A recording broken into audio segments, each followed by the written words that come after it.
Now, in Seoul, passengers pay a minimum of 3,000 won when they take a taxi. But that basic fare is expected to rise substantially this year. It's hoped that the increase will improve taxi drivers' working conditions. The capital's residents, however, seem generally unhappy about the plan. Our Park Hee-jun went to gauge some public opinion and filed this report. The Seoul Metropolitan Government is in the process of hiking the basic taxi fare within the city. At present, it's 3,000 won or $2.80, but the city government is pushing to raise the fare to either 3,900 or 4,500 won. The plan is being considered to reflect inflation and to enhance taxi drivers' working conditions by raising their relatively low income. The Seoul City government promised to raise taxi fares every 2 years, but they've remained the same for many years now. It's already overdue, and especially with inflation, I think a higher fare is reasonable.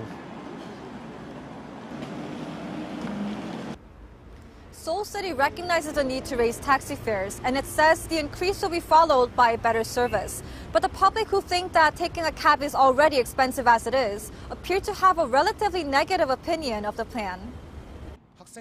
Raising the basic fare would be burdensome for students and the unemployed. I think more people would prefer to use public transportation, and it would end up negatively affecting the taxi industry.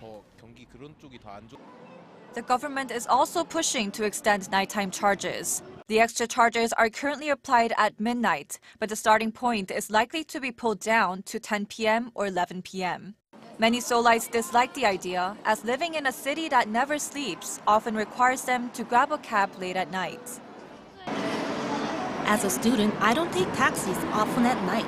But if the new plan is implemented, I definitely won't be taking them at all late at night.